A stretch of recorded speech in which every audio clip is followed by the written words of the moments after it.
Salut mec, dans cette vidéo je vais répondre à tout un tas de questions qui m'ont été posées sur Instagram et sur YouTube. Au passage, je calerai une petite question qui m'a pas mal fait chier en me réveillant ce matin. La première question qui m'a été posée sur YouTube, c'est la question de mon parcours. Qui je suis, qu'est-ce que j'ai fait, d'où je viens, etc. etc. Donc il faut savoir que j'ai toujours été un garçon en surpoids à la limite de l'obésité jusqu'en 2015 à peu près. Je ne vais pas te détailler cette période-là, mais en gros j'ai eu deux déclics. Un déclic grâce au rugby, grâce à un pote qui était super chaud, qui m'a extrêmement motivé. Et le deuxième déclic, c'est le fait que je n'arrive pas à faire de traction, tu vois. Bref, en 2015, je décide de me mettre à la musculation au poids de corps. Je devais avoir 14 ou 15 ans, tu vois. Je fais des tractions, je fais des pompes, des squats, des sprints, du gainage, des abdos, etc. etc. Et j'arrive donc à l'âge de 16 ans. Entre mes 14 et mes 16 ans, je m'étais déjà pas mal formé, je m'étais déjà pas mal renseigné, je commençais déjà à avoir les bases. Je pouvais déjà clairement progresser à un certain niveau. À 16 ans, donc j'arrive en salle et je commence à faire des exercices que je ne pouvais pas faire avant. Je commence à faire du développé couché, je commence à faire du rowing, du soulevé de terre. J'ai entendu, parce que le soulevé de terre me faisait un petit peu peur. J'ai fait du squat, de la presse, etc., etc. Tous les petits exercices qu'on peut retrouver en salle. Je teste un petit peu les machines, qu'est-ce qui fonctionne pour moi, qu'est-ce qui ne fonctionne pas pour moi. J'ai dû tester tout un tas de programmes, tout un tas de méthodes, tout un tas d'exercices. Et je sais ce qui a marché pour moi et ce qui n'a pas marché pour moi. J'ai également essayé tout un tas d'exécutions, je savais quelle exécution recruter quel muscle. Et comme ça, en plus de mes connaissances de biomécanique, donc théorique, je pouvais avoir une expérience pratique. Il faut savoir que de mes 16 à mes 17 ans et demi, je pratiquais la musculation en salle, mais tout en étant interne dans un lycée. Interne dans un lycée, ça signifie quoi? Je ne respectais que un des trois piliers de la prise de masse musculaire. De un, je respectais l'entraînement, mais pour ce qui était du sommeil, c'était juste catastrophique. On s'endormait à 1h du matin ou à 2h du matin pour se réveiller le lendemain à 7h du matin pour aller en cours. Pas de sommeil. Pareil pour ce qui était de l'alimentation. On bouffait matin, midi et soir à la cantine. Le matin, il y avait le choix entre quoi? Il y avait du pain, des yaourts, du chocolat, de la confiture. Le seul truc que je mangeais, c'était des fruits. Bah oui, parce qu'il y avait aussi des vieux fruits rassis, tout fibreux, dégueulasses. Et il y avait des yaourts, du coup je me bouffais un maximum de yaourts, je m'en bouffais 3, 4, 5 pour essayer d'avoir un maximum de protéines. Et je bouffais des yaourts à côté, je te raconte pas la chiasse. Non, en vrai ça allait. Ensuite, repas du midi, souvent ça variait, mais c'était dégueulasse la plupart du temps. Quand c'était des pâtes, c'était bourré d'huile, bourré de sel. Quand c'était de la viande, souvent c'était plein de sauce. Déjà, il fallait avoir la chance d'avoir de la viande. Enfin bref, c'était assez catastrophique. Mais dès que j'avais de la viande, dès que j'avais des pâtes, j'essayais de me resservir pour essayer d'avoir un bon apport. Et ensuite le soir, c'est pareil que le midi, souvent c'était des restes, c'est encore pire, enfin bref, une catastrophe. Donc, pendant 2 ans, je progresse que très peu, honnêtement. C'est comme si j'avais fait 2 ou 3 mois de musculation en 2 ans. Et j'arrive ensuite à Pau, là où je suis actuellement. J'avais 18 ans. Pendant 1 an, depuis septembre de l'année dernière, je pratique la musculation à fond. Sommeil, entraînement, alimentation. Je suis à fond, j'ai jamais autant progressé pendant 14 mois. Mais il faut savoir que du coup, j'ai eu le confinement qui m'a coupé et j'ai eu du coup ce deuxième confinement qui m'a coupé dans mon évolution. J'ai également eu la préparation à mes TEP que j'ai eu en décembre dernier où j'ai dû pendant 2 mois couper la musculation pour m'entraîner pour le luc léger. Donc j'ai eu 3 coupures durant cette année, mais malgré tout, j'ai quand même jamais autant progressé que durant cette année. Alors j'imagine même pas si j'avais eu une année complète sans cassure. Donc j'ai décidé de devenir professionnel. D'autant plus que j'avais déjà commencé mes vidéos YouTube à peu près à l'âge de 17 ans, donc c'est-à-dire quand j'étais en terminale, et on me reprochait souvent de ne pas avoir de diplôme, de donner des conseils, alors que je ne suis pas diplômé, que j'avais que 17 ans, que j'étais encore un gamin, je sais pas quoi. Alors que les bases, je les avais mais 10 fois. Bref, je décide alors de faire un diplôme BPJEPS pour pouvoir lancer mes coachings en ligne. Donc le diplôme, je l'ai commencé à peu près Je l'ai commencé le 11 février dernier, je crois, avec les tests d'entrée que j'avais passés en décembre, et j'ai réalisé ça jusqu'en fin octobre à peu près. Donc ça veut dire que j'ai le diplôme depuis tout récemment. Du coup, pendant cette année, j'ai été stagiaire en tant que coach sportif, ou du moins plutôt apprenti. Donc en tant qu'apprenti, j'ai coaché des dizaines et des dizaines de clients. J'ai pu me former à ce métier, j'ai pu connaître les différents types de publics, j'ai pu savoir quel est le principal objectif de la plupart des gens. J'ai pu savoir un petit peu la mentalité qu'ont les gens en coaching, comment s'organiser un coaching, qu'est-ce qu'il y a à mettre en place, les méthodes pour coacher efficacement, etc. etc. J'ai dû coacher entre 30 et 40 clients, je dirais, cette année. Et tous se sont bien passés. Pourquoi? Tout simplement parce que pas juste arriver en BPJEPS avec 0 connaissance, non. Je pouvais déjà arriver en BPJEPS honnêtement avec en théorie les connaissances déjà nécessaires pour un coach sportif. Alors évidemment j'ai appris à l'être parce que être coach sportif c'est pas seulement avoir des connaissances, c'est aussi savoir les enseigner, donc ça je l'ai appris. Mais honnêtement en termes de connaissances, et je ne vais pas m'étaler dans cette vidéo, mais c'est pourri.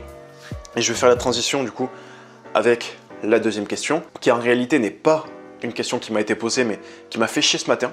Je vais t'expliquer. Et je me réveille et je reçois le message d'un tout nouveau client du coup que j'ai eu hier et qui me dit j'arrête ton programme. J'ai pas dormi de la nuit, ça me perturbe trop, j'arrête ton programme. Et je lui fais mec, lâche rien et tout, je sais que t'es motivé, tu peux pas lâcher maintenant, enfin t'as même pas commencé encore. Il m'a fait non mais ton programme il est pété. Alors je me suis dit, sur le coup j'étais très énervé, faut savoir que tout ce qui est... Enfin bref, je m'énerve facilement, donc je mets mon téléphone de côté, je vais manger tranquillement, je prends ma douche et je reviens sur mon téléphone après. Parce que si je lui répondais sur le coup, je l'aurais insulté. Et c'est pas très professionnel. Je retourne sur mon téléphone et je lui dis non mais mec, pourquoi tu dis qu'il est pété? Enfin, moi j'ai tout donné pour ton programme, enfin, tu peux pas lâcher maintenant, en quoi il est pété mon programme, je veux savoir. Et là il me dit non mais laisse tomber. Il me dit dans ton programme, il n'y a que 2 exercices par muscle. Et là il m'a pas répondu, il m'a fait non mais laisse tomber, bref. Le coaching, du coup, il finit avec lui. C'est la première fois que j'ai une expérience aussi négative en coaching. Le mec, ce qu'il voulait faire, c'était mettre des cross-séances avec 5 exercices dos par séance, des 5 exercices pecs, 5 exercices biceps, 5 exercices triceps. Enfin, c'était un gros malade, un mec qui a forcément pas compris, rien compris à la musculation et qui croit tout savoir et qui a vu 2-3 vidéos sur YouTube et ça y est, il se croit savant. Donc cette question, j'aimerais y répondre. Combien d'exercices il faut par muscle? C'est pas une question qui m'a été posée encore une fois, mais c'est une question que je me dois de répondre suite à cet incident. Donc, 1 à 2 exercices en tant que débutant par muscle, c'est largement suffisant. Si je veux être encore plus précis, encore plus catégorique, je dirais 1 exercice par muscle. Un full body en tant que débutant, c'est largement suffisant. Un exercice, 3 à 4 séries sur un seul exercice, ça suffit à stimuler la synthèse protéique sur un muscle. Pourquoi tu ne ferais pas plus d'exercices? Alors oui, si tu fais plus d'exercices, ton hypertrophie, elle va être un poil plus stimulé, un tout petit peu plus.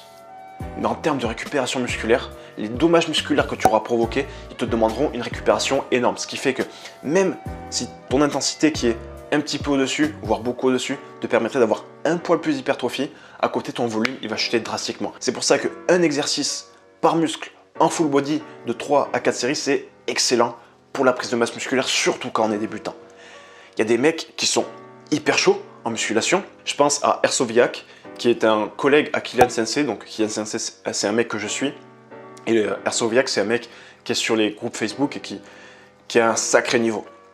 Donc ce mec, il a un niveau de ouf et il s'entraîne encore en full body. Quand j'ai appris ça de la part de Kylian Sensei, j'étais juste sur le cul. Donc combien d'exercices par groupe musculaire par semaine? Je t'en conseille, en fait, c'est pas en nombre d'exercices que je raisonnerai, c'est en nombre de séries. Je te conseille entre 10 et 20 séries par semaine par groupe musculaire. Putain, ça sert à rien de faire 5 à 6 exercices. Le mec, il est en surentraînement, mais x 1000. Le mec, il voulait faire au moins 50 ou 60 séries par semaine. Bref, je vais pas m'étaler dessus, sinon je vais m'énerver. Je réponds à ça encore sur à chaud, parce que ça m'est arrivé là, je me suis réveillé il y a 2 heures, donc bref. Ensuite, la question qui m'a été posée, c'est combien de protéines en musculation? Donc, je vais aller assez vite. Pour moi, les protéines, selon le consensus scientifique, en prise de masse, 1,6 g de protéines par kilo de poids de corps, c'est largement suffisant pour stimuler l'hypertrophie. Et j'irai même plus loin que c'est largement suffisant, c'est même optimal. Là, je parle juste d'une prise de masse. Moi, ce que j'aime bien faire quand je suis en sèche, vu que forcément, tu as moins d'énergie et ton corps est enclin à aller brûler des protéines pour avoir de l'énergie, donc brûler des muscles, là, à ce moment-là, je mange un peu plus de protéines et j'aime bien monter à 2 g, 2,2 g. Mais sinon, en prise de masse, 1,6 g, c'est très très bien. Ensuite, quatrième question, la question du cardio. Sur Instagram, quand j'avais sorti la vidéo, vous ne devez pas faire de cardio dans un objectif esthétique, on m'a beaucoup posé la question, ouais, mais Théo, le cardio c'est bon pour la santé, je sais pas quoi, c'est bon pour le cœur, etc., etc. Oui, le cardio, c'est bon pour la santé, je ne dis pas le contraire. Là, je parlais d'un objectif esthétique, que j'ai précisé dans le titre. Un objectif esthétique, ça n'inclut pas l'objectif de santé, bien que généralement, on veut les deux ensemble. Là, j'étais vraiment à fond dans l'objectif esthétique, et j'ai oublié la santé. Et volontairement, je dis pas que j'ai oublié parce que je l'ai oublié, mais je l'ai zappé complètement, volontairement. Tout simplement parce que le cardio, il n'est pas là pour faire prendre de la masse musculaire et pour faire perdre du gras. C'est dans ce sens-là que je voulais dire. En plus, il allait stimuler ton cortisol, qui a une action contraire à la testostérone, qui est là pour stimuler ta masse musculaire, etc., etc., qui est là pour la faire grossir, pardon. C'était un objectif esthétique. Je vais un petit peu modifier ma réponse. Ça reste quand même utile.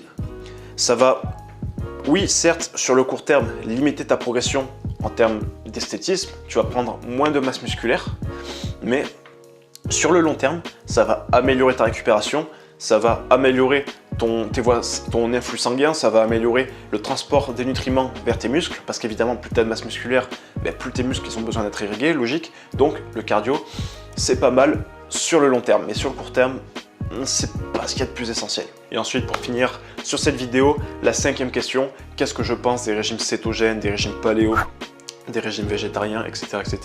Pour moi, c'est de la merde. Pourquoi? Parce que ces régimes demandent de sortir des aliments de sa diète. Par exemple, le régime végétarien, il te demande de plus bouffer de viande. Tu as le régime paléo qui te demande de bouffer que des produits de matières premières, enfin, que des produits des baies. Des trucs que tu ne retrouves pas dans l'agriculture d'aujourd'hui. On te demande de manger des baies et de la viande. Ça exclut tout ce qui est recettes, ça exclut tout ce qui est produits industriels, ça exclut tout ce qui est produits 0%, enfin, ça exclut tout un tas de produits en fait. Tous les produits qui ne sont pas des produits que tu peux retrouver à l'état naturel, entre guillemets. Et pour ce qui est du régime cétogène, ça exclut tous les glucides. Quand je vois des mecs en régime cétogène qui bouffent que 20 grammes de glucides, et pour certains ils sont carrément à 0 g de glucides, mais c'est juste catastrophique. C'est juste, il faudra que je fasse une vidéo sur le régime cétogène, mais le principe du régime cétogène, ça vient de gros problèmes de conclusion sur des études scientifiques qui ont mal été comprises. Donc t'inquiète pas, j'en ferai une vidéo, mais pour moi le cétogène, c'est de la merde. Alors quelle diète il faudrait adopter du coup pour avoir une progression optimale? Pour moi, déjà, il n'y a pas d'aliment à bannir. Si tu veux manger du Nutella, pourquoi pas? D'ailleurs, en parlant de l'huile de palme, c'est pas mauvais pour la santé et c'est pas ce qu'il y a de pire pour l'environnement. Alors oui, il y a des hectares et des hectares de forêts qui sont détruites pour l'huile de palme. Tu as les industriels qui détruisent des hectares et des hectares pour produire plus d'huile de palme. Mais il faut savoir que proportionnellement, c'est l'huile de palme qui demande le moins de territoire possible. Si on se mettait à boycotter l'huile de palme, les industriels ils commenceraient par exemple à produire de l'huile, je sais pas, par exemple de l'huile d'olive. Et je t'assure que s'ils se mettaient à produire de l'huile d'olive à la place de l'huile de palme, ça serait juste un désastre écologique. Enfin bref, je vais pas non plus m'étaler sur le sujet, ça pourrait être un prochain sujet de vidéo. Donc, on n'exclut pas d'aliments. Ensuite, c'est également une alimentation qui nous fait plaisir gustativement. Parce qu'une diète, faut que tu la tiennes sur le long terme. Ça sert à rien de tenir une diète pendant 2, 3, 4, 5 mois. Une diète, ça se tient sur 2, 3, 4, 5, 10 ans, 20 ans. Une diète, c'est fait pour se tenir sur le long terme. Alors, vaut mieux que ta diète, elle ne soit pas parfaite, que tu inclues du Nutella, comme je te citais tout à l'heure, mais que la diète, tu la tiennes sur le long terme. C'est pareil si tu manges pas du poulet riz lentilles tous les repas. Parce que si tu manges du poulet riz lentilles pendant 5 mois, que tu craques pendant 2 mois, que tu te remets au poulet riz lentilles pendant 1 mois et que tu recraques pendant 1 an, ça sert à rien. Il vaut mieux que tu aies une diète où là tu te fais un petit peu plaisir.